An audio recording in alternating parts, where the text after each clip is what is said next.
ورحمة الله وبركاته.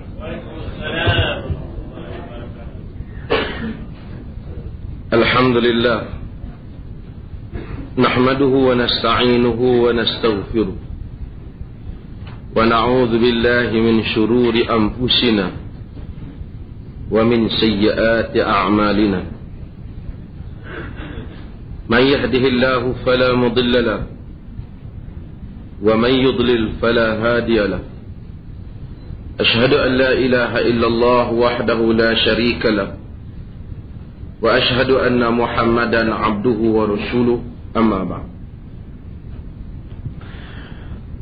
Kita masih lagi membahaskan berhubung dengan tauhidul uluhiyah dan perkara-perkara yang merosakkan tauhid uluhiyah.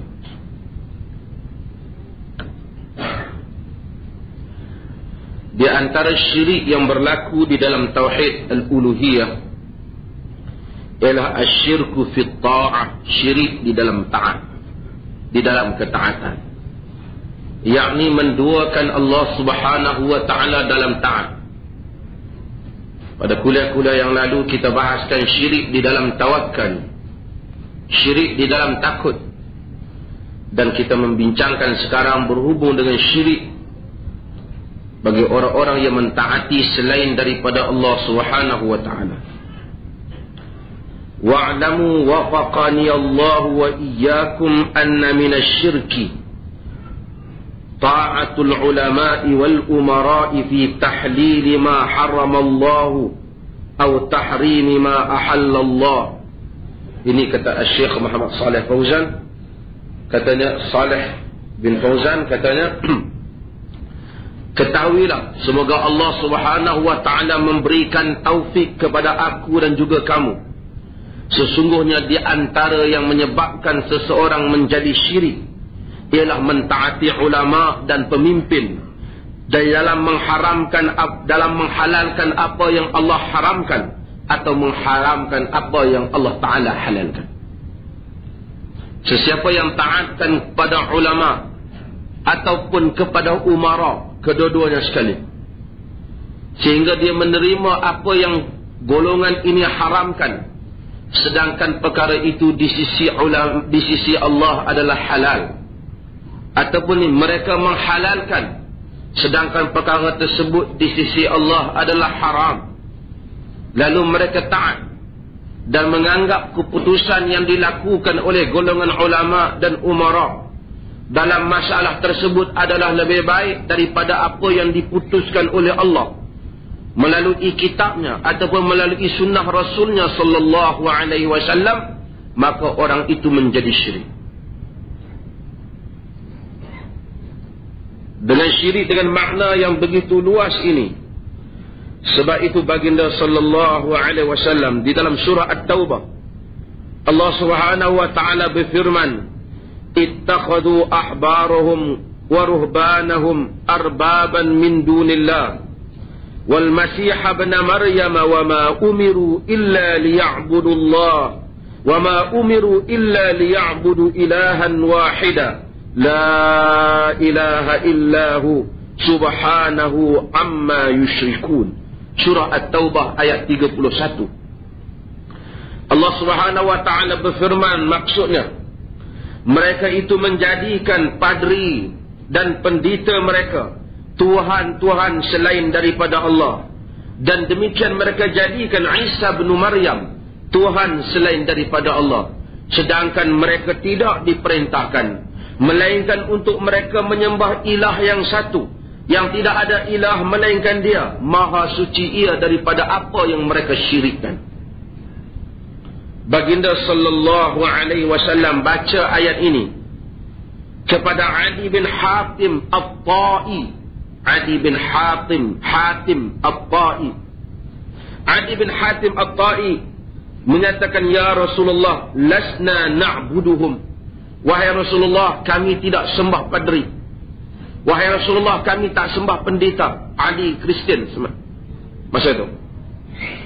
Nabi SAW menyebut dalam hadis yang diriwayatkan oleh Al-Imam At-Tirmidzi, alaysa yuhilluna lakum ma harrama Allah? fatahillunahu wa yuharrimuna ma ahallallah fatuharrimunahu. Qala bala. Qala an-nabi fatilka ibadatuhum.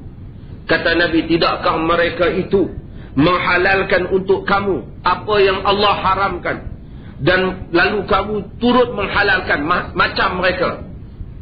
Allah kata haram, mereka kata halal, kamu kata halal, ikut mereka. Tidakkah mereka itu telah mengharamkan apa yang Allah halalkan, kamu juga turut mengharamkan. Ikut mereka, bukan ikut Allah. Kata Ali, bahkan Nabi SAW menyatakan, fatilka ibadatuhum, yang demikian itulah ibadat kepada mereka. Itu berarti kamu menyembah mereka. Ayat-ayat ini ataupun ayat dalam surah At-Taubah ayat 31 ini, baginda sallallahu alaihi wasallam menafsirkan makna mengambil padri dan pendeta sebagai Tuhan ialah dengan menerima hukum hakam padri dan pendeta. Maka mengambil sesuatu makhluk menjadi Tuhan tidaklah semesti dalam erti kata kita sembah dan kita sujud kepadanya ataupun kita rokok kepadanya. Tetapi apabila kita menganggap keputusan dan hukumnya yang bercanggah dengan hukum Allah Subhanahu wa taala lebih baik daripada hukum Allah, maka berarti ketika itu dia adalah Tuhan kita di dalam tauhid al-uluhiyah. Kerana tauhid ada dua, mungkin di dalam rububiyah tidak, tetapi di dalam uluhiyah, maka berarti kita telah menabalkannya sebagai Tuhan. Kerana kita telah bahas dulu makna uluhiyah dan rububiyah.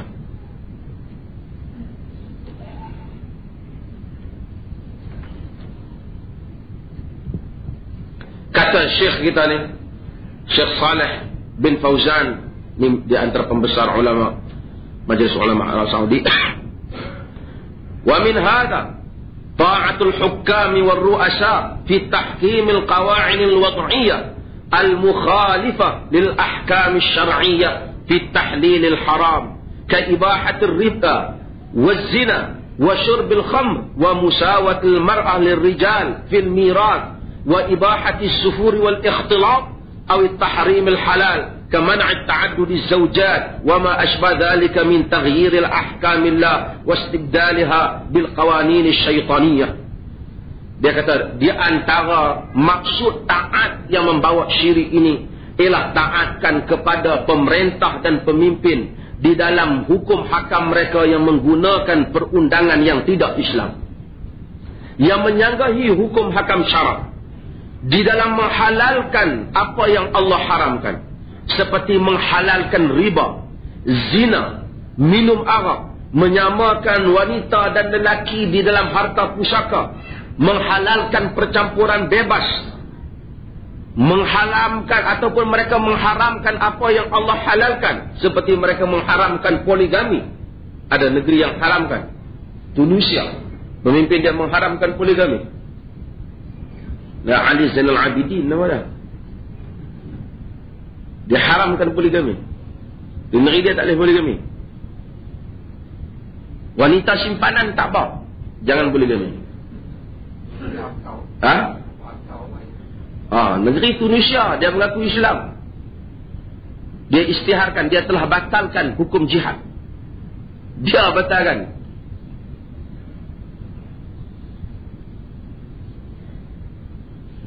Kalau dia haramkan, lalu kita setuju dengan dia. Kata dia termasuk dalam taat yang membawa kepada syirik.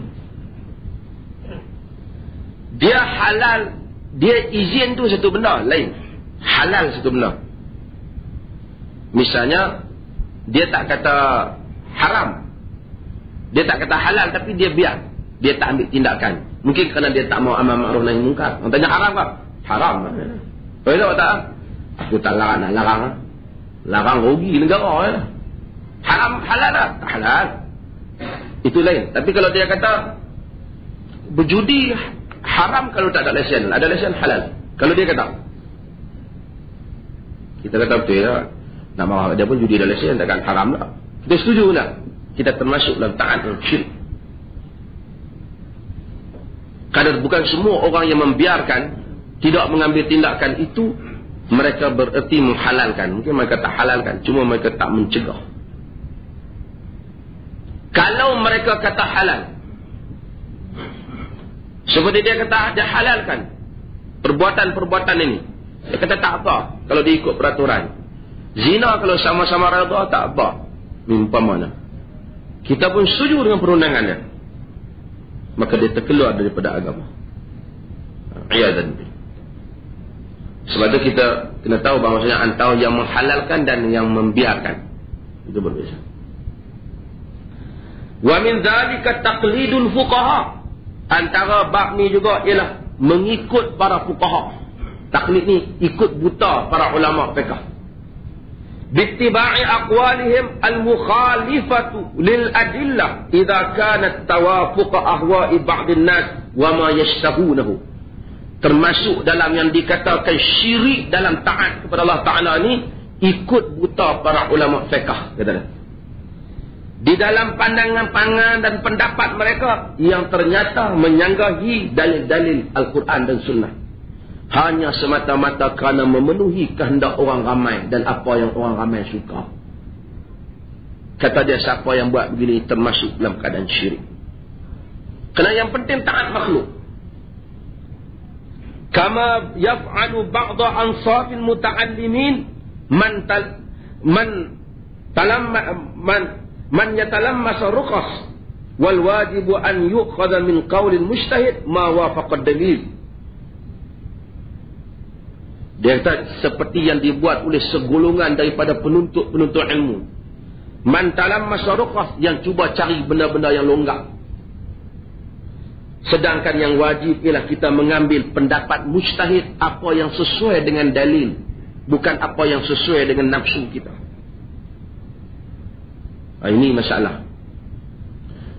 Kalau satu imam, satu orang alim bagi pendapat dalam agama, dia ada beberapa keadaan. Kalau orang alim itu ikut hawa nafsu dia, dia berdosa. Orang tanya boleh tak? Dia tak boleh. Siapa boleh? Orang ramai tak buat, takkan tak boleh. Dia dalil dengan orang ramai, dia ikut hawa nafsu, sedangkan nas kata lain. Kita baca nas, Nabi larang umpamanya buat kenduri orang mati, dia buat, dia bagi dalil, dia tahu Nabi larang, tapi dia tahu orang ramai buat, kita ikut dia, kita taat. Dalam bab ni syirik dalam ketaatan. Tapi kalau dia ijtihad, dia salah faham, hadis tu tak sampai kat dia, dia pun orang kata alim, tapi dia lebay je lah. Misalnya, mudah-mudahan Tuhan ampun beda dia. Mudah-mudahan lah. Kita minta doa Tuhan ampun, kok dia tak tahu, kok hari tu dia silap. Lebay malam. Namun orang yang dengar tak boleh ikut dia. Hatta imam-imam yang besar, imam-imam yang hebat, yang alim, seperti imam-imam mazhab, mereka diiktiraf, dihormati, keilmuan mereka diagungkan, namun mereka tidak maksum. Jika berlaku kesilapan mereka di dalam satu dua pendapat yang ternyata hadis Nabi tak sama dengan pendapat mereka, seperti Imam Malik sendiri dalam fatwanya, dia pernah menyatakan tak perlu takhlil tangan ini dan kaki ketika berwudu, kemudian ternyata hadis menunjukkan Nabi melakukannya, yakni menyelaki tangan dan jari kaki, jari tangan. Dia tarik balik pendapatnya Imam Malik rahimahullahu ta'ala. Demikian imam-imam yang lain. Adapun imam, kalau mereka silap, mudah-mudahan mereka diberi satu pahala. Dia kata apa nak gaduh? Benda ijtihad, salah satu pahala. Salah satu pahala betul, dia boleh pahala, tidak kita yang ikut setelah kita tahu kata dia salah. Orang kata ijtihad ni, dia kata benda apa ni tak faham fiqh ijtihad ni, betul dua pahala. Salah. Dia yang mujtahid, dia betul dua pahala, dia salah satu pahala. Kalau dia bersungguh-sungguh telah berjuang untuk memahami dalil, tiba-tiba tersilap, dia boleh satu pahala. Dia boleh. Tapi kita yang tahu dia salah, tak boleh pahala kalau ikut. Itu beza. Yang boleh dia, pasal dia berusaha. Kita bapak kita, tahu dia, umpamanya tok nek kita, dia buat benda yang dia sangka sunnah, tidak sunnah. Ternyata mungkin tok nek kita dulu dia tak tahu apa, dia pergi mandi safar, dan muka apa masyarakat, dia ingat agama suruh. Kita mari kita tahu benda ni sanggah dengan syarak. Sanggah dengan nas. Kita tahu, Tok Guru buat dah mandi. Kita kata Tok Guru yang mandi dulu dua. Sama ada dia jahil dalam hukum hakam syarak. Dia sangka ataupun dia telah disalahfahamkan oleh orang. Bahawa ada orang kata benda ni ada Nabi buat, sebenarnya Nabi tak buat. Kalaulah sungguh-sungguh dia ni memang siang malam baca kitab, siang malam baca Quran hadis, pun tiba-tiba dia salah. Mudah-mudahan Tuhan ampun dia. Namun kita yang tahu dia salah, pi ikut, tidak ada keampunan untuk kita. Kita dosa. Pasal kita mengikut yang salah secara nyata. Wala taqfu ma laysa laka bihi ilm. Jangan kamu ikut apa yang kamu tidak ada ilmu pengetahuan mengenainya. Itu hal yang lain. Ni mereka ni dia borong. Dia kata, tak apa, fiqh ni salah. Apa? Satu pahala betul, dua pahala. Dia yang ijtihad, bukan kita yang, bukan, dia ijtihad, dia boleh pahala. Bukan kita pengikut. Kalau orang yang ikut tu tahu dapat membezakan dalil, hendaklah dia mengikut dalil yang kuat. Melainkan orang yang ikut tu sendiri tak tahu dalil. Kerana dia tak mengaji, dia tak apa. Itu satu hal. Dia dapat dosa apa setiap dia mengaji. Ya?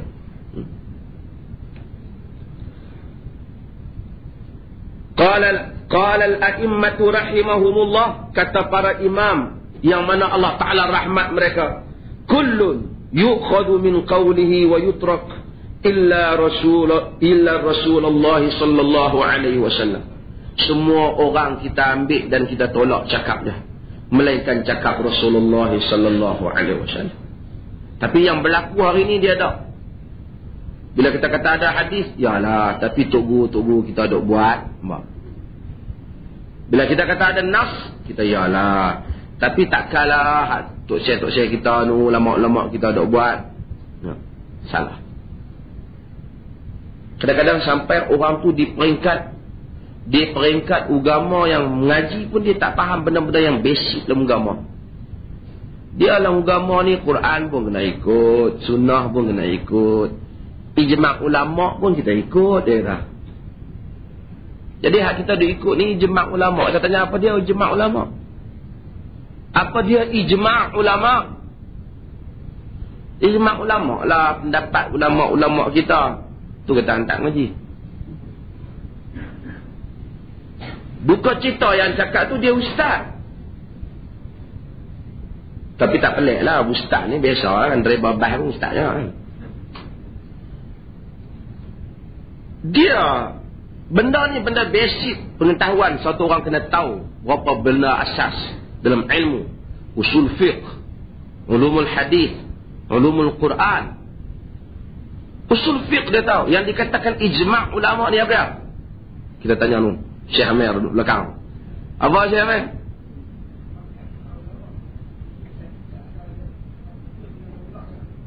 Ulama tu ulama apa? Mujtahidin. Ittifaq jami' mujtahidin fi 'asr min al-'usur ba'da wafat Nabi sallallahu alaihi wasallam. Sepakat semua mujtahid. Tak boleh ada satu orang pun berbeza. Tak kira dia mazhab aliran apa, Hanafi, Hanbali, Maliki, kalau dalam satu bab itu dia sepakat.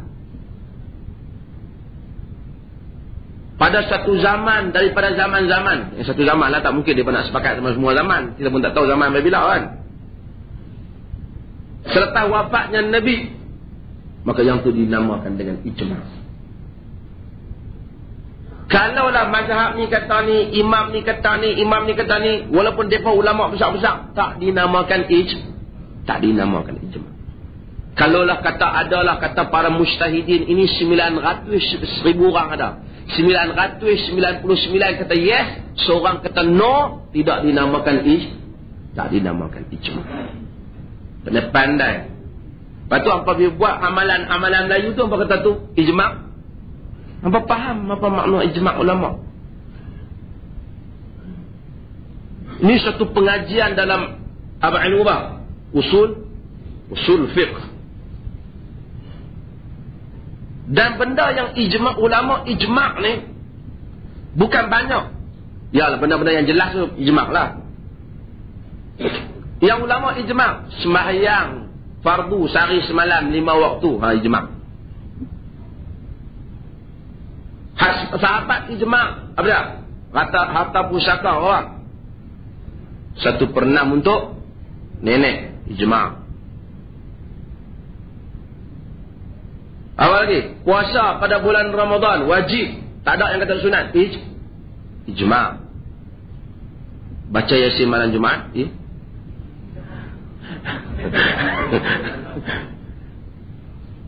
pandai dia kata ijma'. Dia tak faham makna ijma'. Artinya kawan hak buat tu kira mengatasi segala imam. Kalau 3 mazhab kata, 1 mazhab kata tak, tidak ijma'.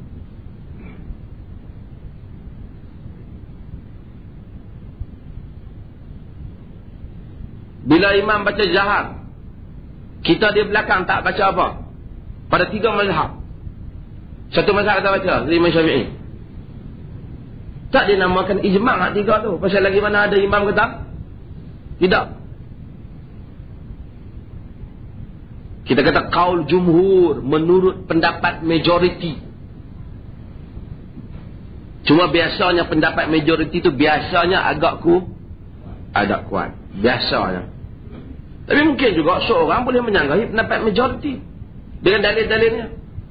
Ibnu Taimiyah, satu orang yang berpendapat sesiapa yang tinggal solat banyak, mai umur 40 baru sedar nak solat, dulu tak semayang, Ibnu Taimiyah kata tidak qada, walaupun ramai para ulama kata qada. Kata Ibnu Taimiyah, taubat nasuha. Kemudian salat yang mana tak salat dia kena salat. Hak lain taubat habis-habisan di hadapan Allah Azza wa Jalla. Ibnu Taimiyah dengan dalil-dalilnya yang seperti Ibnu Taimiyah. Mai pakcik 70 tahun bukan insah nak mayang, tak pakcik lambat. Pakcik memang pakcik neraka. Jadi pasal 70 tahun tak boleh kata tu saja. Kata saya ni ustaz, hak tu ada 5 ni pun terketak-ketak lah mungkin ni. Ustaz kata setiap kali lepas kena qada. Qada 7-10 kali. Lepas mayang subuh, qada 10 subuh yang lepas. Kita baca ada qaul Ibnu Taimiyah rahimahullah taala. Suruh bertaubat dengan taubat nasuha. Saya nak pegang hak amal nak tambah macam pegang macam qada.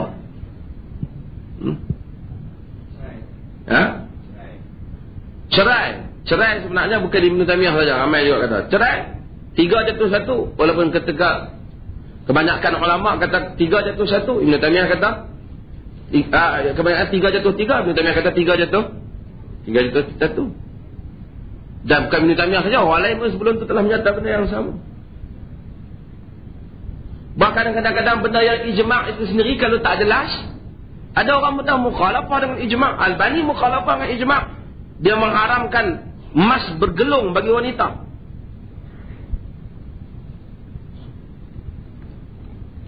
Emas wanita boleh pakai, tapi kalau berbentuk bergelung muhallaq, dia pakai zahab muhallaq.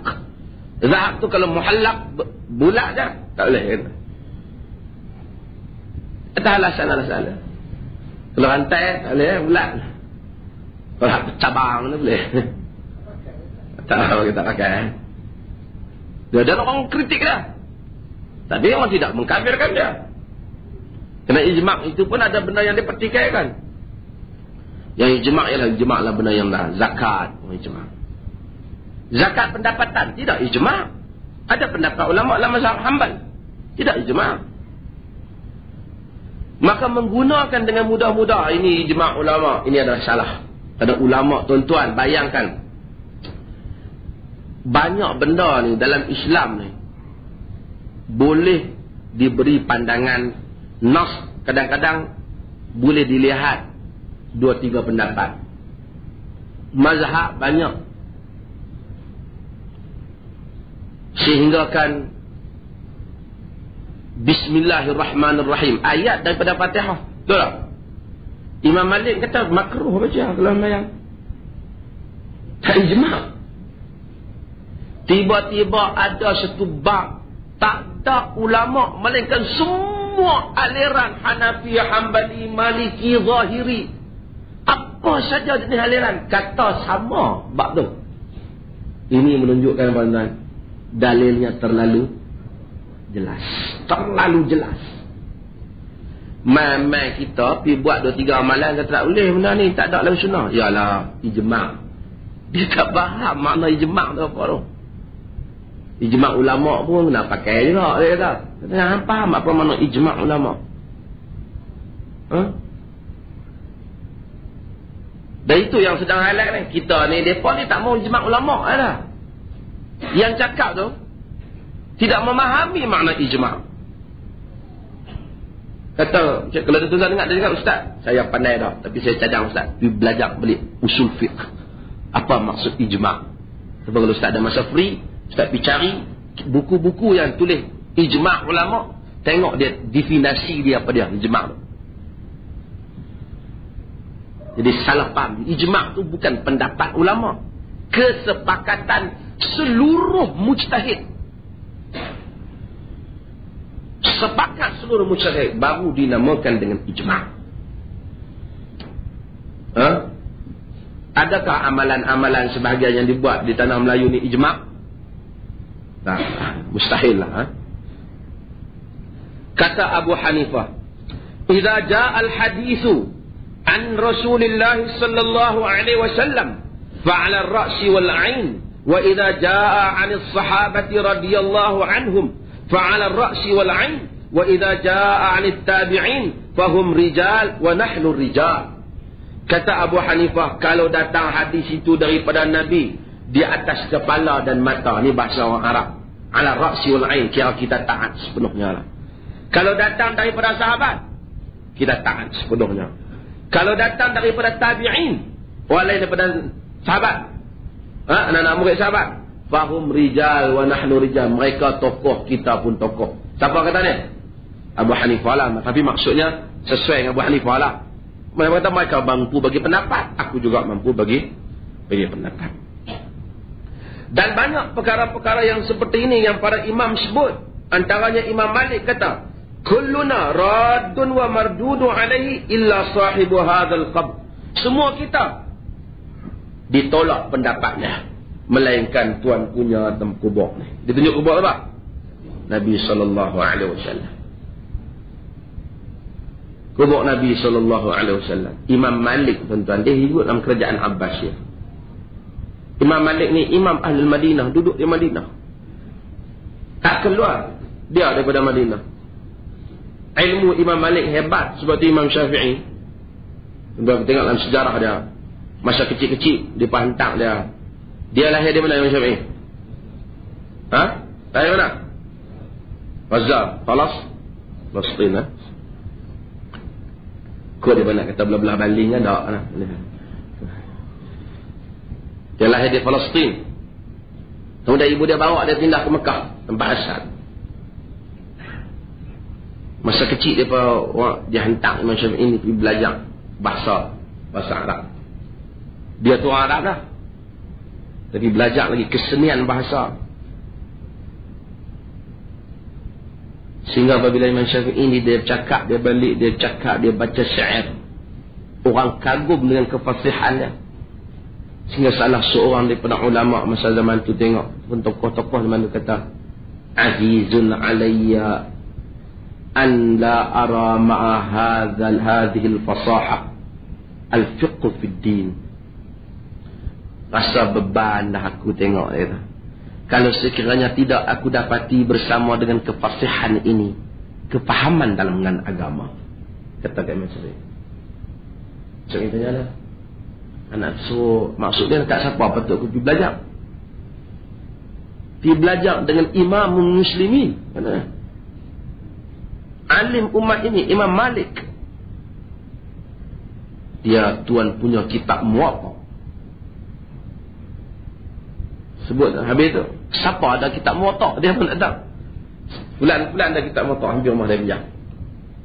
Pergi pinjam, dia hafal 9 hari je. Dia hafal Muwatta. Fasih dia Muwatta. Sehingga dia pergi jumpa Imam Malik rahimahullahu ta'ala, dia dah hafal Muwatta. Bila Imam Malik tengok dia, Imam Malik tahu bahawasanya orang ni ada kedudukan di dalam masyarakat. Ambil dia daripada fiqh Imam Malik dalam Muwatta. Hebat Muwatta. Orang datang serata dunia untuk mendengar huraian Muwatta Malik. Dalamnya ada hadis Nabi, ada qaul sahabat, fatwa ulama-ulama Madinah.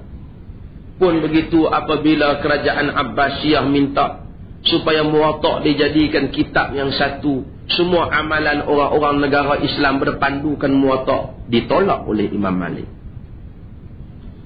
Kata Imam Malik, sahabat ini telah pergi banyak negeri. Mereka bersisih dalam banyak perkara. Bagaimana mungkin kau nak satukan manusia dengan Muwatta aku? Karena dalamnya ada pendapat Imam Malik. Imam Malik tahu pendapat dia. Ada ijtihad dia, keputusan-keputusan dia yang dia dengar daripada orang tabi'in lain.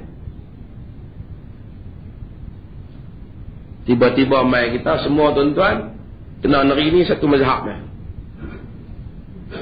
Imam Malik dia tak tahu. Kerana dia tahu selagi mana dia manusia, pendapatnya terdedah untuk dibincangkan. Asy-Syafi'i rahimahullah ambil ilmu daripada dia pun tidak menjadi mazhab Malik.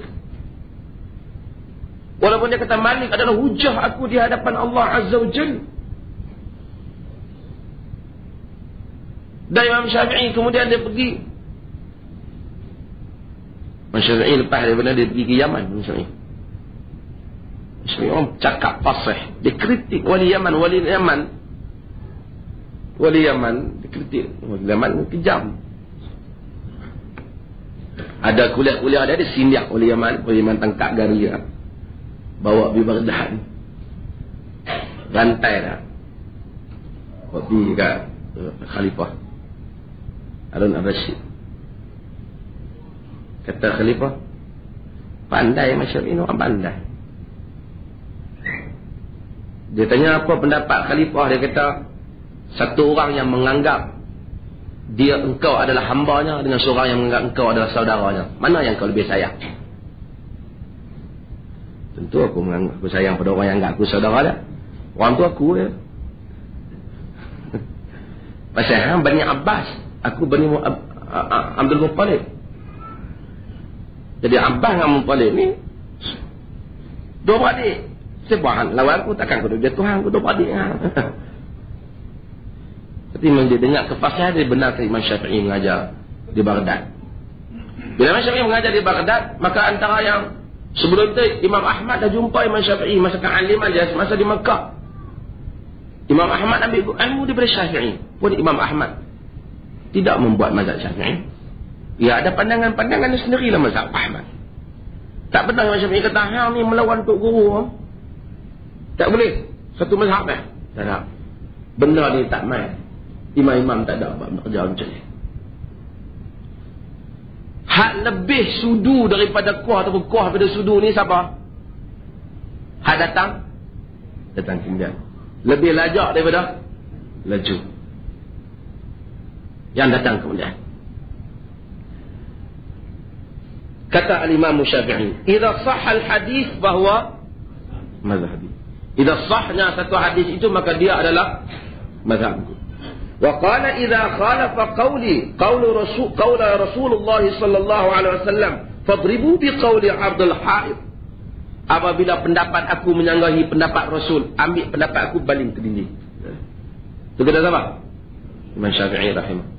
Mahma asaltu min aslin aqultu min qawlin fa fi dhalika sunnatu Rasulullah sallallahu alaihi wasallam khilafu qawli fa qawli qawlu Rasulullah sallallahu alaihi wasallam wa ana raji'un anhu fi hayati wa ba'da mauti. Apapun yang aku kata, apapun kaedah yang aku buat, tiba-tiba kamu dapati ada hadis yang canggah dengan kaedah aku, ada hadis yang canggah dengan pendapat aku, maka pendapat aku ialah hadis Nabi sallallahu alaihi wasallam, dan aku tarik balik pendapat aku semasa aku hidup dan selepas daripada aku mati. Kita kalau saya dah kata jangan duk bagi pendapat lain lah. Cakap dalam radio, dengar ustaz kata jangan duk melawan lah. Boleh dia cakap dalam radio macam tu. Dengar Ustaz kata macam ni, tapi saya dengar depa kata ada hadis sekali tu, dengar Ustaz. Dia terdengar Ustaz kata ni, tak usah dengar banyak-banyak. Oh, dia kira kau tu nak sebut hadis, dia potong kau tu. Oh, level tinggi ya. Tidakkah ini syirik di dalam taat? Syirik taat. Kerana kita hendaklah mentauhidkan taat ini kepada Allah Subhanahu wa taala melalui apa yang telah dititah perintahkan oleh Allah di dalam Al-Quran ataupun apa yang dinyatakan oleh Rasulnya sallallahu alaihi wasallam. Wa qala al-Imam Ahmad rahimahullah, ajibtu liqaumin arafu al-isnad wa sahhatahu yadhhabuna ila ra'yi Sufyan. Kata dia, aku heran dengan orang yang tahu tentang sanad dan kesahihan hadis, tiba-tiba berpegang dengan pendapat Sufyan. Sufyan Ats-Tsauri. Sufyan Ats-Tsauri itu bukan lebay kampung kita. Alim besar, tabi'in hebat. Pun begitu, Sufyan Ats-Tsauri dia akbar. Sufyan Ats-Tsauri dia kata satu benda, tiba-tiba Imam Ahmad dengar. Aku heran, hadis tu ada, tiba-tiba hang pakai pendapat Sufyan.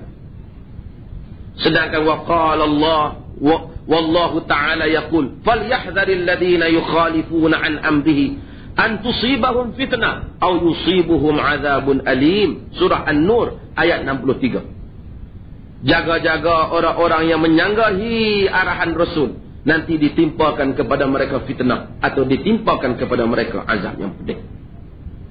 Kata Ibnu Abbas, yushiku an yanzila alaikum atau an yunzila alaikum hijaratan minas sama, aqulu qala Rasulullah wa taqulu qala Abu Bakar wa Umar.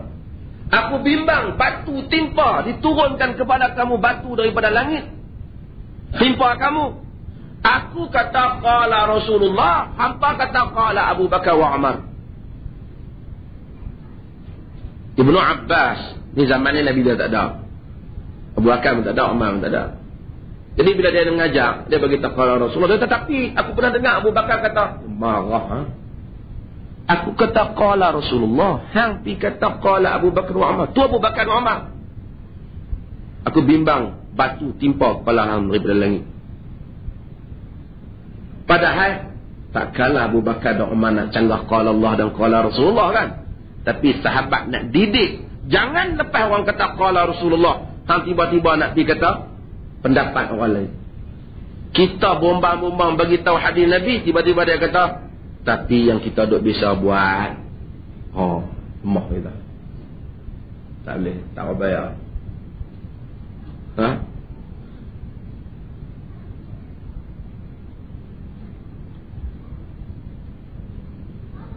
Sama dalam ibadat haji pun sama.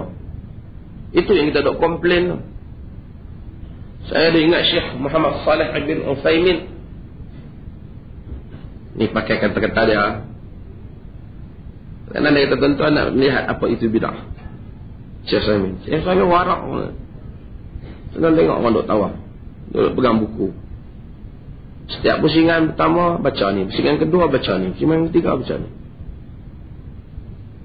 Daripada mana mereka ambil bacaan-bacaan ni? Kalau dia kata saya taklah kata kena baca, tapi ni doa-doa maksur, doa-doa Nabi, jadi saya tak hafal, saya saja nak baca. Tak apa untuk dia. Tapi makcik kita ni, pusingan pertama, pusingan kedua, pusingan ketiga, kalau langkah sikit tak boleh. Kita dah makcik dah doa-doa ni, tak habis ni doa ni. Dia terikat. Mai pula ada keluar syarikat apa lah, buat doa dalam ni lah, bubuh di telinga. Kawan bak nak untung. Tuan-tuan benda je, tuan-tuan haji mula hari apa? Katalah Al-Hajjul Arafah mula, kita mula dengan hari Tarwiyah 8, okey? 9, okey? 10, okey? 11, okey? 12, okey? Betul? Ada kan? Berapa hari? Campur dengan 8 hari orang 6 hari lah. 6 hari. Kursus 8 bulan. Kursus haji tu, makcik-makcik duduk pergi 8 bulan. Jam kita apa ada pajak ni? Benda nak buat 6 hari lah. Takkan nak ajak melontang tu sampai 8 bulan. Artis apa? Atlet yang apa? Lontar peluru tu pun pasal dia 3 bulan je kot. Benda tu bukan nak perlu tu, tapi cerita tambahan ni lebih. Lalu tambahlah makcik kena buat yang sehingga kadang-kadang benda tu menyanggahi hadis pun dia dah ajak tu. Lama-lama jadi hulu melampau. Makcik bergerak sikit, makcik kalau orang tertolak sikit macam ni lah, kena undok balik setapak makcik lah. Makcik tu nak tapak ke depan pun susah dah, nak terus unduk ke belakang.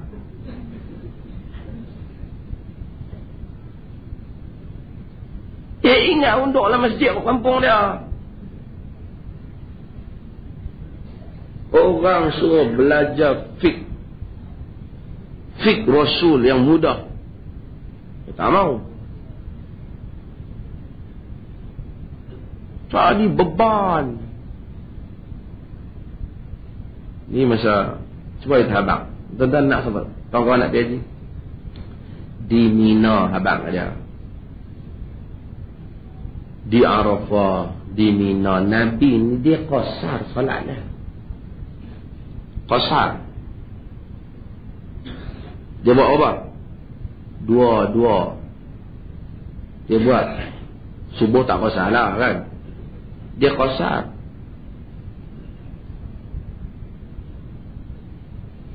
Orang Mina tu sendiri pun qasar. Bukan isu dia ni dah melampaui, bukan setakat isu musafir lagi dah. Siapa aja hari tu qasar. Kita main daripada Malaysia ni, semua jemaah haji kita bayar tamam lah. Ha? Arab gelak, tak gelak ha lah, biar dah kata Iran je bah. Depa kata apa? Arab penyegan.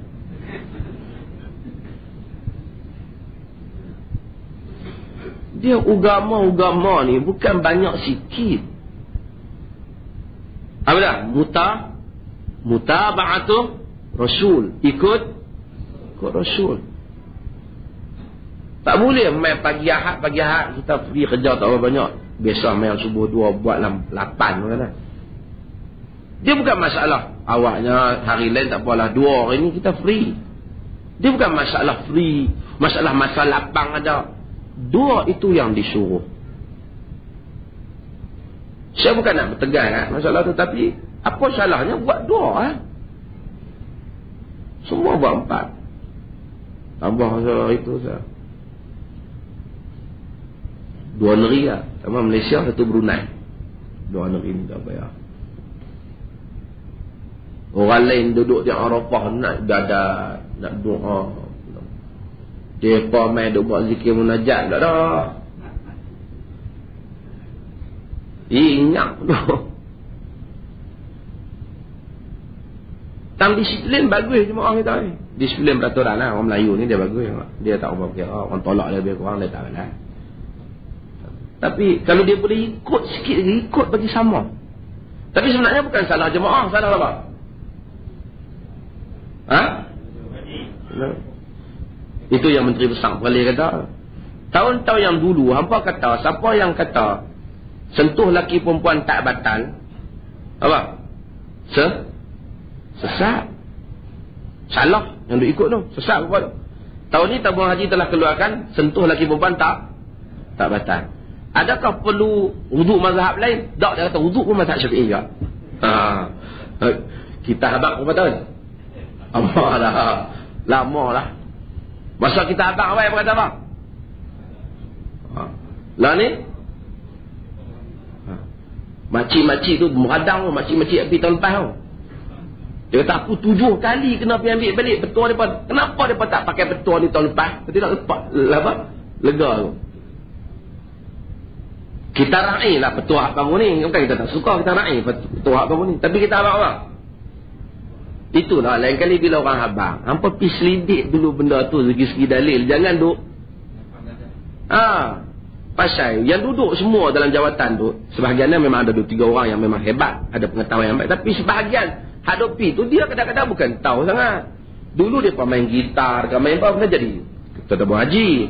Kan? Dulu dia bancuh kedai kopi ke apa. Lah dia jadi ada peluang sikit apa? Tabung haji apa? Bawa haji. Jadi pengetahuan nampak belum tentu banyak. Seperti mana kita pun tak kata pengetahuan kita banyak. Tapi pengetahuan jadi bila orang habaq satu benda tu, hampa jangan duk kata saya tak pernah dengar. Hampa bukan Al-Hafiz Ibn Hajar Al-Asqalani. Kalau sekiranya hadis tu dia tak pernah dengar, hadis tu jadi diragui kerana dia menguasai semua hadis. Hang hafal hadis 40 pun tak hafal. Jadi apa yang anak kalut benda hang tak pernah dengar bukan mesti salah. Kan mesti salah.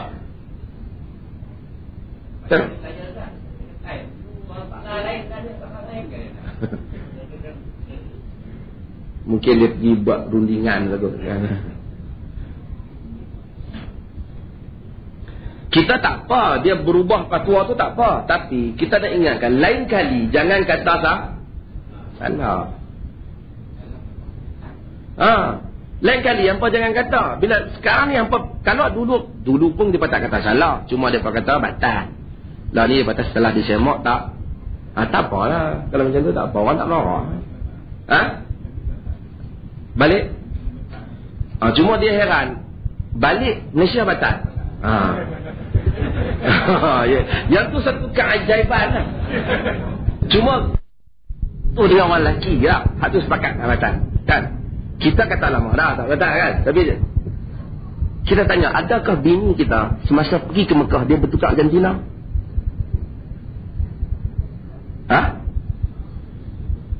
Tentu bang. Orang perempuan yang duduk Masjidil Haram tu, apakah jantina mereka berubah hanya di situ? Bila balik ke Malaysia, kembali ke jantina asal? Sama ada hang sentuh di Malaysia ataupun hang sentuh di Mekah, dia tetap wanita. Di mana-mana. Cuma dia kata sebenarnya cuma di Mekah ni tak ada apa nafsu langsung. Hang tak usah mengarut bangga. Melainkan hang memang tak ada apa, hang ada masalah nafsu di sini lagi.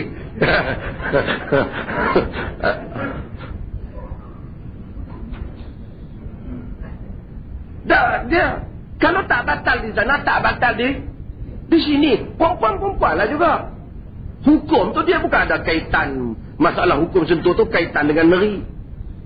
Lepas tu tanya ada, kalau pergi ke Kuwait, batal? Kuwait tak batal? Pergi ke apa? Imarat tak batal? Balik Malaysia? Batal. Kita pun tak boleh faham.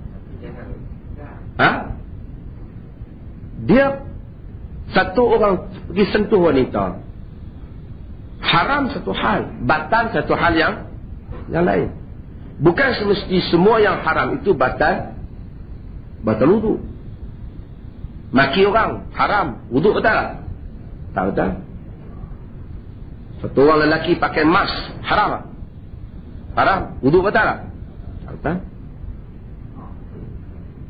Tapi kalau dia sentuh dengan disertai syawak dan dibimbangi mengeluarkan air mazi, ketika itu dibatalkan. Batal itu.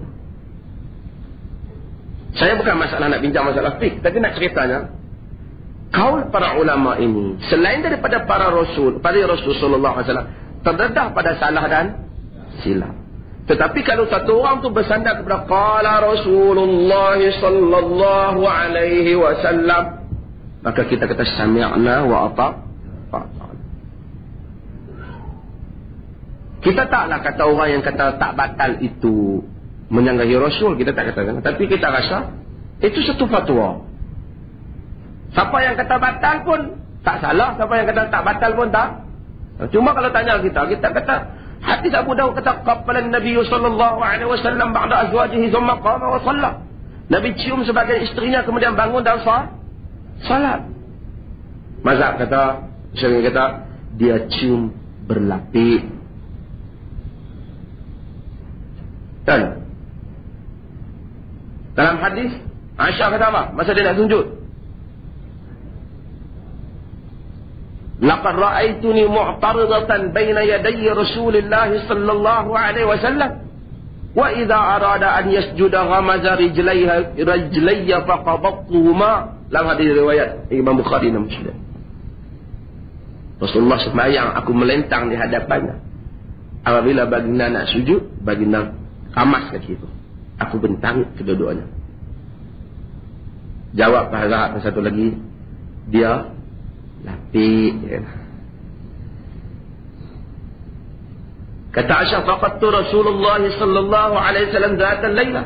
Aku kehilangan Nabi sallallahu alaihi wasallam satu hari. Aku cari Nabi, tiba-tiba wa waqa'a yadi ala qadamaihi mansubatain. Tiba-tiba aku dapati aku terpegang kaki Nabi yang kedua-duanya terpacak. Wa huwa sajid, Nabi sedang sujud. Allahumma inni a'udzu biridhaka min sakhatik wa bimu'afatika min 'uqubatik wa bika minka la uhsi thana'an 'alaika anta kama asnaita 'ala nafsi. Ya Allah, aku bermohon dengan redha-Mu. Aku minta jauh daripada murka-Mu dengan redha-Mu. Dia doa kepada Allah. Dia pegang kaki Nabi. Dia kata pegang. Mungkin lah. Lapik.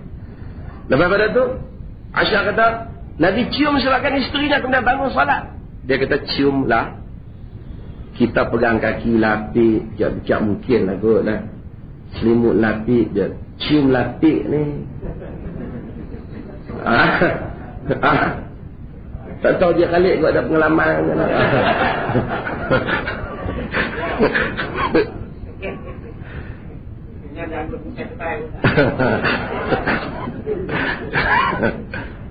Tapi tak apalah mazhab dia. Tapi tuan-tuan semua orang berhak menilai kan. Ada orang kata bagi saya lapik lah. Tapi kita kata tak tahu lah. Kita rasa semua hadis-hadis itu taklah menunjukkan lapik. Ada satu orang sahabat kita. Dia pegang isteri dia. Dia pergi surau. Dia pegang dengan isteri dia. Naik mayang. Itu ustaz ni sesat. Dia cerita. Kata yang entah pun pegang apa. Bagi orang nampak. Yalah saya nak abang. Dia buat tak betul. Patutnya entah syarah dulu baru kita buat. Kan? Tapi yang pentingnya pemikiran orang bila tidak diajak mereka fiqh yang luas, mereka akan kata sesat. Benar-benar bukan sesat. Benda itu tidak sesat. Benda itu ada dalil-dalil. Tadi dia masalah awlamas tumun nisa ataupun kamu sentuh menyentuh wanita. Sentuh menyentuh tu dia kata sentuh kulit ni lah. Cuma Abu Hanifah dia kata sentuh menyentuh lamas ni maksudnya persetubuhan. Dalil Abu Hanifah tu dia sokong dengan dalil-dalil tadi ya. Jadi oleh kerana Imam Syafi'i dia tunjang dia sentuh menyentuh itu sentuh kulit. Jadi dalil tadi dia takwilkan supaya menyokong maksud sentuh tu sentuh kulit. Jadi dia kata lapik lah.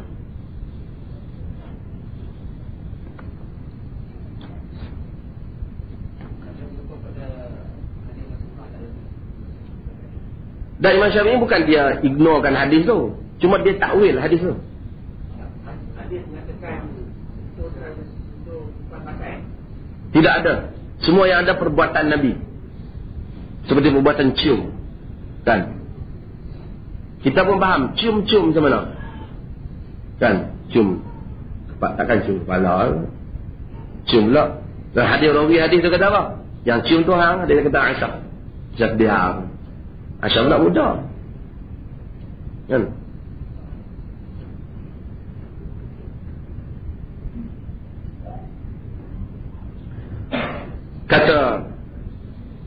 Kata Syekh Abdul Rahman bin Hasan dalam Fathul Majid, "Fayajibu 'ala man nasaha nafsahu idza qara'a kutub al-ulama wa nadhara fiha wa 'arafa aqwalahum an yu'ridaha 'ala ma fi al-kitab wa sunnah.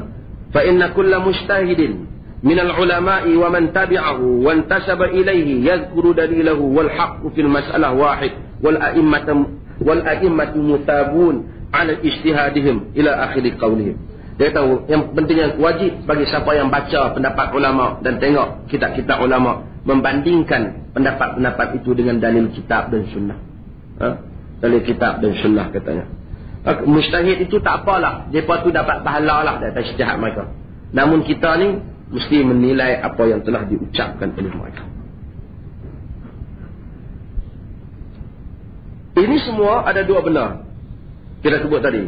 Pertama, taat kepada makhluk sehingga menganggap hukum hakam mereka lebih baik daripada hukum hakam Allah. Syirik. Sama ada makhluk itu pemerintah atau makhluk itu ulama. Kedua-duanya tak dibenarkan oleh agama. Nabi SAW pun tak. Kita tak taat kepada Nabi sehingga mengangkat baginda ke darjat Tuhan. Tapi kita taat dalam semua cakap Nabi lah. Demikian juga kita tak boleh mengangkat para ulama lebih daripada itu. Kata dia, wattahakum ila syar'illah laysa li talabil adl faqat wa innama huwa darajatul ula at-ta'abbud lillah. Kita gunakan hukum hakam Allah ni bukan kerana sekadar nak cari keadilan dia, tetapi kerana yang paling penting dia ialah untuk beribadat kepada Allah Taala. Kita pakai undang-undang Islam tu bukan kerana nak menegakkan keadilan saja, kata dia, tetapi yang penting ialah kerana nak taatkan Allah. Itu yang lebih besar, kata dia. Semua orang dia duk fokus nak negakkan hukum tu kerana itulah yang lebih adil. Itu satu sudut. Tapi sebenarnya atas daripada masalah itu, kita hamba mestilah taat kepada Allah Subhanahu wa ta'ala. Dan dalam surah An-Nisa ayat 60 Allah sebut, alam tara ilal ladzina yaz'umuna annahum amanu bima unzila ilaika wa ma unzila min qablik yuridu an yatahakamu ila taghut wa qad umiru an yakfuru bi wa yuridu syaitan an yudilla lahum dhalalan ba'ida. Tidakkah kamu lihat kepada orang-orang yang mengaku mereka ini beriman kepada apa yang diturunkan kepada kamu, dan sebelum daripada kamu tiba-tiba mereka nak berhukum dengan hukum taghut, sedangkan mereka disuruh untuk mengkufurinya. Dilarang. Apa itu hukum taghut? Segala hukum yang menyanggahi hukum Allah adalah hukum taghut. Maka siapa yang menggunakan perundangan lain daripada perundangan Allah, dia adalah taghut. Kata dia, faman da'a ila tahkimil qawanil basyariyah faqad ja'ala lillahi syarikan fi ta'ati wat tasyri'. Siapa yang telah menggunakan perundangan yang dibuat oleh manusia, undang-undang yang digubal oleh manusia, sesungguhnya dia telah menjadikan untuk Allah itu sekutu di dalam ketaatan dan perundangan. Wa man hakama bi ghairi ma anzalallah yara annahu ahsan aw musawin lima anzalallah wa syara'ahu aw annahu yajuzul hukm bihadza fa huwa kafirun billah. Ini berat sikit. Dia kata, sesiapa yang berhukum dengan lain hukum Allah, kemudian menganggap dia adalah lebih baik ataupun sama nilainya dengan hukum Allah, dan ataupun dia menyatakan harus pakai lain daripada hukum Allah, maka dia adalah kafir dengan Allah Subhanahu wa ta'ala. Ini mereka seorang, dia kata inilah masalah utama ulama-ulama Saudi. Sebenarnya tuan-tuan, idea buat syariat Allah ni nak tegakkan, tuan-tuan dengar ni bila dulu, masa dulu dia ada perjuangan, tapi dia bunyi bangsa. Nak buat undang-undang Islam, perundangan Islam ni dia mai kemudian sikit. Setelah dakwah ulama-ulama yang dia katakan ulama Saudi ni berkesan, dan mulalah timbul tentang kewajipan tentang perundangan Allah Subhanahu wa ta'ala, dan mereka buat di negeri mereka. Walaupun apa kelemahan kita nak kata pun, dari segi praktikalnya undang-undang itu berjalan dan negeri tersebut. Ia lebih baik. Nak cari pemerintah yang terpengaruh dengan kuasa barat, semua pemerintah terpengaruh. Mestian lebih taat lagi kepada mereka. Mestian lebih taat. Negeri-negeri lain lebih taat. Tapi alhamdulillah, negeri dia cuma fokus dia banyak orang, mata orang duk nampak kat dia apa pun yang dia buat. Dan ada benda yang dia tak mampu. Dan ada benda juga yang kemewahan telah menipu sebahagian anak raja. Itu tak dinafi.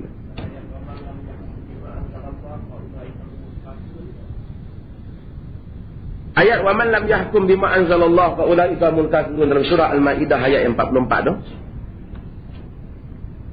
Siapa yang tak hukum dengan hukum Allah, mereka orang kafir. Namun dalam masa yang sama, Allah Subhanahu wa taala beritahu zalimun, fasiqun, zalim, fasik pun Allah beritahu. Maka kalau dia tak hukum dengan hukum Allah, lalu dia anggap hukum yang dia pakai yang bukan hukum Allah tu lebih baik daripada hukum Allah, baru kafir. Kalau tidak, dia zalim, dia fasik. Dan kita tak boleh tergesa-gesa dalam masalah ni, kerana ramai orang yang tak berhukum ke Allah, kebanyakan dia tak perasan. Benda tu dah berjalan sebelum daripada dia. Dia main pun dah ada dah, bukan dia yang start. Jadi dia pun tak peduli dengan benda tu. Dan dia biar. Dia anggap di luar daripada kemampuan dia. sebagai ketua keluarga kan. Tak jalan tu Allah, tak larang anak perempuan kita tak buka aurat apa semua ni. Jatuh tak? Di bawah pemahaman yang jatuh.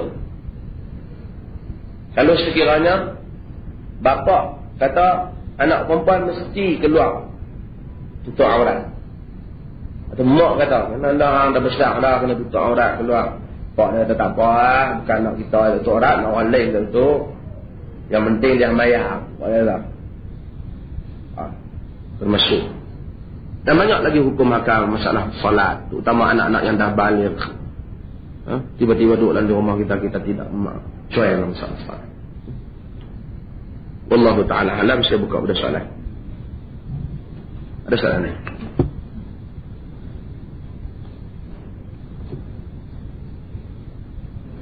Soalan.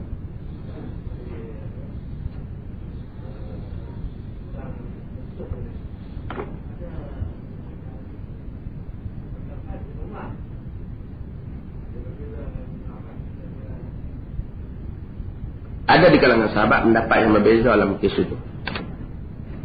Dan Syafi'i, Imam Syafi'i pun bina di atas perbezaan itu.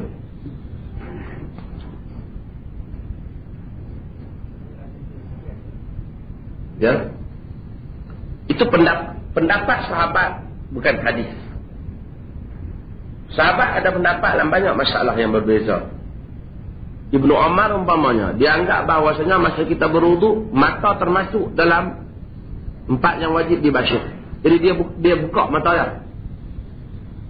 Sedangkan pendapat itu tentu beban kalau dia pakai pendapat yang demikian. Maka pendapat sahabat dalam mazhab Syafi'i sendiri, pendapat sahabat itu tidak dianggap sebagai hujjah. Qaul sahabi laisa bihujjah dia. Pendapat sahabat tidak hujjah kata Imam Syafi'i. Cuma kalau pendapat sahabat itu bersama dengan hadis, itu lain, itu hadis tu. Kalau sahabat ni kata macam ni, sahabat ni kata macam ni, lain-lain pendapat dalam satu masalah. Kita Imam Syafi'i tak hujjah. Satu orang boleh pilih mana-mana pendapat yang dia mahu. Benarkah memakan sedikit secubit garam sebelum makan suatu makanan lain adalah sunnah Nabi? Wallahu ta'ala alam. Kita pun tak tahu kok mana benar ni. Ada beberapa hadis dan Nabi menggunakan meleh, garam, tapi tak ada setiap makanan yang Nabi makan dia bubuh secubit. Ikut makanan lah.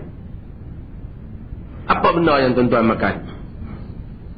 Makan bubuk kacang, secubit garam, betul makan? Kena kawan darah tinggi, jalan sehari 3 hari. Saya sebut tuan-tuan baru ni, siapa yang ikut kuliah Masjid Bapit. Tuan-tuan, Nabi SAW, zaman Nabi, ada satu orang bernama Al-Harith bin Kaladah. Al-Harith bin Kaladah ni satu orang yang Ibn Hajar kata ada pendapat kata dia masuk Islam. Dia kemungkinan dia tak masuk Islam. Dia pakar perubatan Arab. Sebab tu tuan-tuan tengok orang kata Al-Ma'idatu Baitud Da'. Perut adalah rumah penyakit. Tu bukan Nabi kata, Al-Harith tu kata. Nabi tak kata benda tu.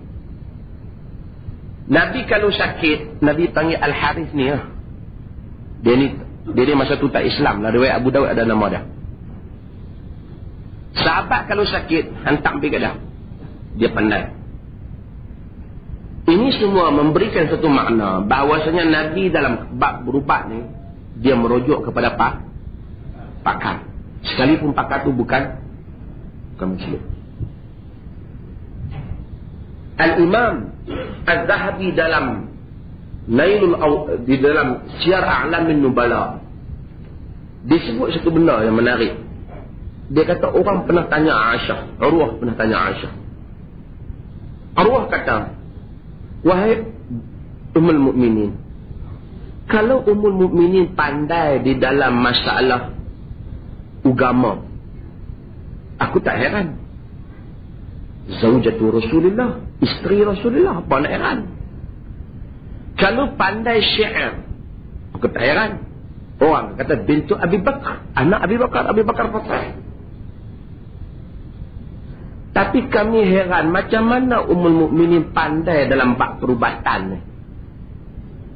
Ubat tu, ubat ni, sakit tu, ubat tu, sakit ni. Petua pandai. Mana? Kata Aisyah, Rasulullah SAW ini sakit pada akhir hayatnya. Perwakilan Arab datang daripada serata tempat. Mereka mensifatkan ubat kepada Nabi, berbagai-bagai jenis sifat ubat. Aku tolong buat ubat tu. Jadi menunjukkan Nabi sendiri pakai petua, orang petua dalam masalah perubatan. Bukan ilmu yang Nabi keluarkan, orang bagi tahu. Timbul perbincangan ulama. Kalau Nabi cadangkan sesuatu jenis ubat, adakah itu wahyu atau sebenarnya itu adalah tindak balas Nabi mencadangkan jenis ubat yang terbaik pada zaman tersebut? Ini ulama hadis bahas. Pasal peranan Rasul bukan dia main nak diajak jenis ubat. Tugas Rasul membawa hidayah.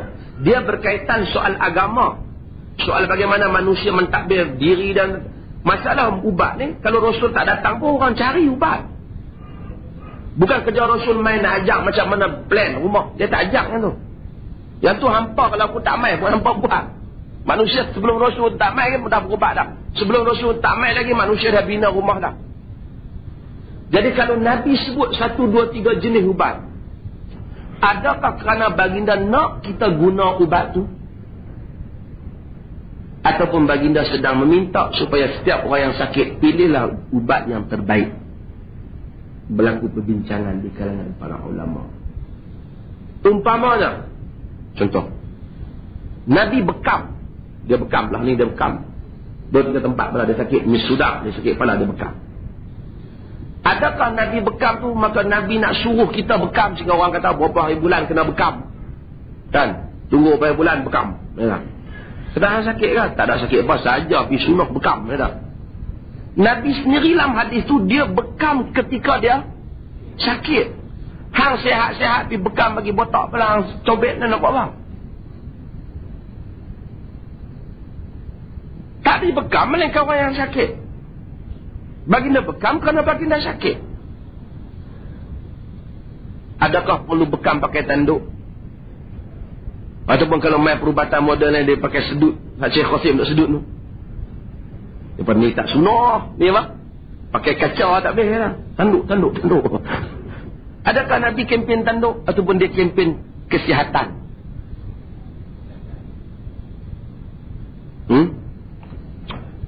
Tuan-tuan, semua benda jenis ni kita kena faham bahawasanya itu bukan fokus utama agama. Akhirnya makan garam. Apa?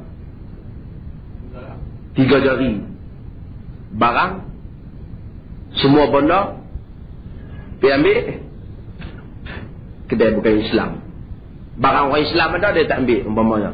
Dia sendiri dalam masalah hukum hakam lain tak buat. Anak bini tinggal. Tak diberi pendidikan Islam. Sunnah makan 3 jari. Salah fokus. Ada orang ni masalah sama garam, masalah apa. Satu orang darah tinggi, takkan kalau setiap kali makan roti cek dengan garam. Jadi apa? Ha?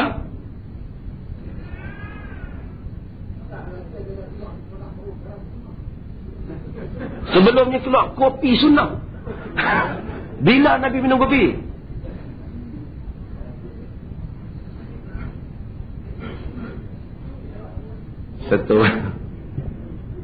Satu orang sahabat kita ni semangat dia apa-apa, dia kira sunnah jenis sunnah bini dia ni.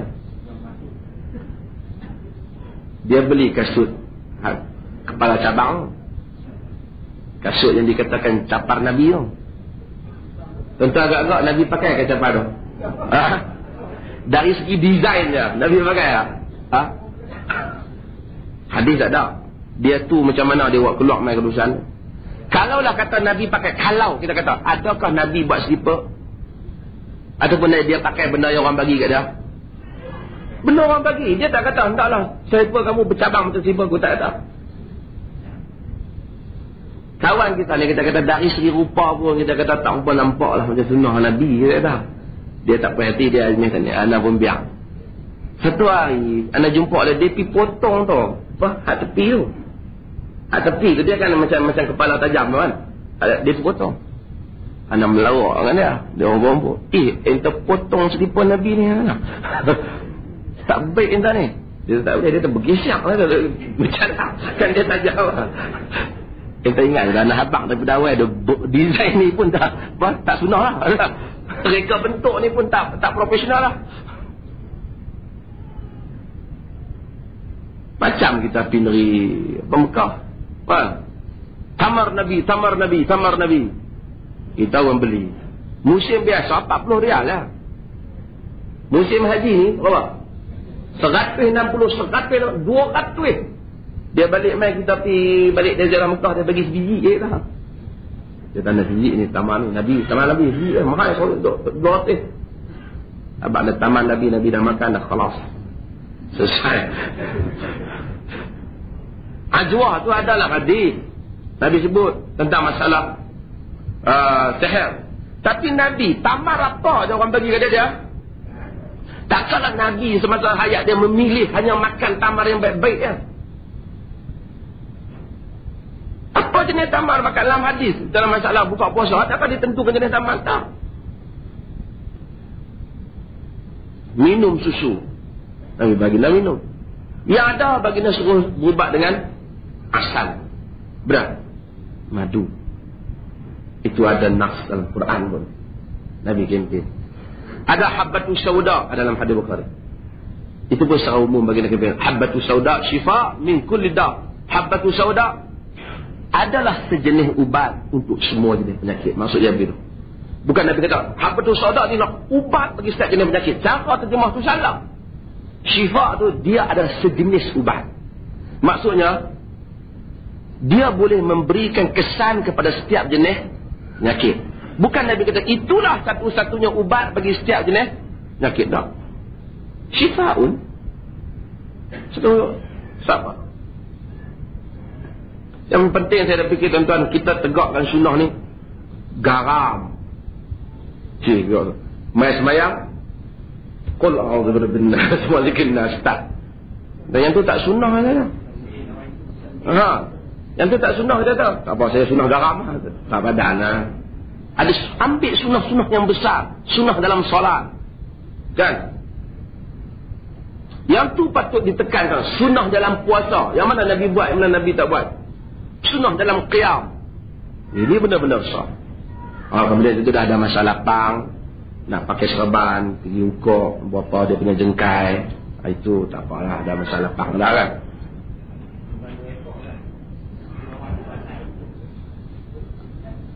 Menjadinya. Benarkah dunia ini terjadi daripada Nur Muhammad? Apakah dia Nur Muhammad? Kita ada Muhammad Nur kat dalam sini. Tuan-tuan, Nur Muhammad ni satu kepercayaan. Ini Negeri Sembilan percaya. Bahawasanya dunia ini dijadikan semata-mata bermula daripada Nur Muhammad. Kononnya dalam hadis yang palsu. Allah Ta'ala kata, min ajlika khalaqtus samawati wal ard.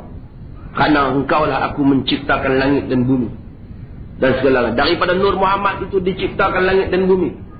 Dan diciptakan menurut kitab Jawi Melayu, diciptakanlah padi.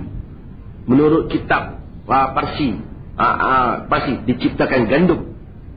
Ikutlah jenis makanan utama setiap negeri, dia akan dahulukan benda tu lah. Betul. Maka timbullah tentang Nur Muhammad ni. Yang penting Nur Muhammad ini tak benar. Ada unsur majusi kan. Kenapa Allah Ta'ala ciptakan kita dan jin? Untuk apa? Untuk tidak kerana Nur Muhammad, tapi kerana untuk mengabdikan diri kepada Allah Subhanahu wa Ta'ala.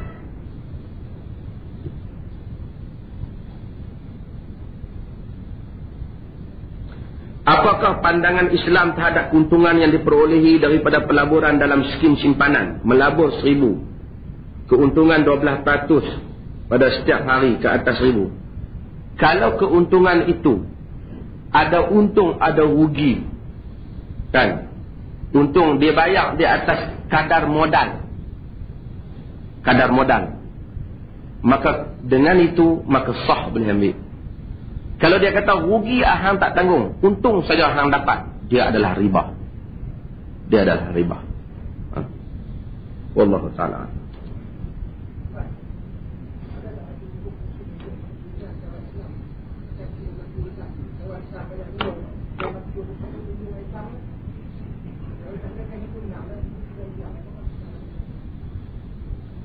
Kalau terbukti dia Hindu menang, yang tak terbukti dia Islam, mahkamah misalnya tak dapat, orang Islam tak dapat buktikan dia Islam, walaupun seorang dua tahu, dan kes dia benar orang Hindu, tak lewat apa? Islam berdasarkan kepada keputusan mahkamah.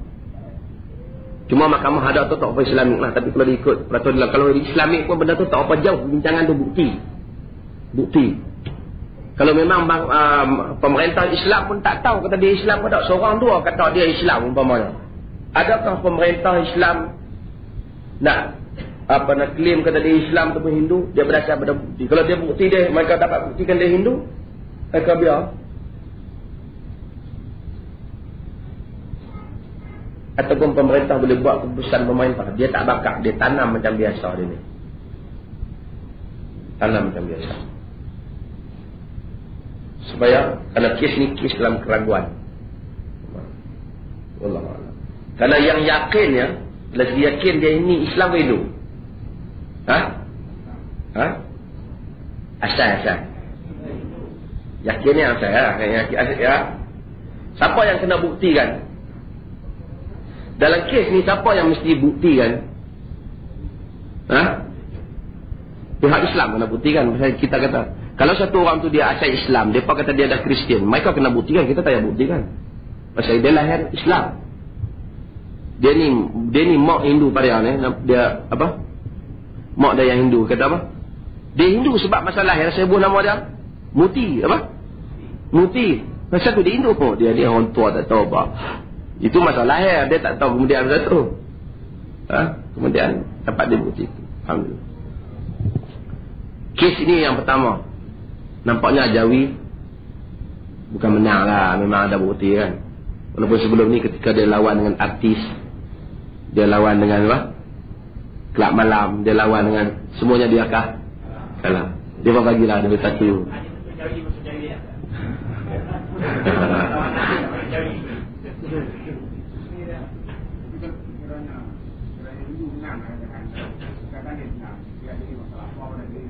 Tak jadi masalah apa pada diri dia. Adakah dia akan diazab oleh Tuhan kerana Allah Ta'ala ma'adil? Mustahil dia diazab. Hatta kalau dibakar mayat dia pun. Ramai orang yang mati dibakar, maka mati syahid. Ada soalan lain tak? Last.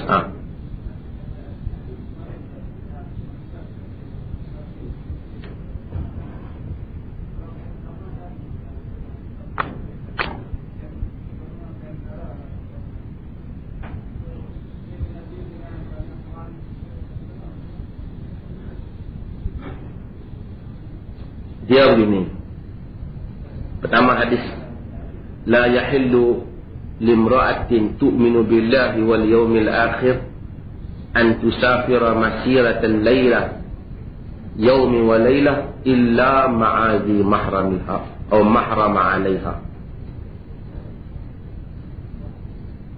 Tak halal wanita yang beriman dengan Allah dan hari akhirat bermusafir satu hari satu malam melainkan bersama dengan mahramnya.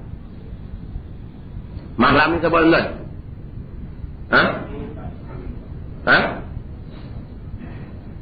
Apa maksud mahram di sini?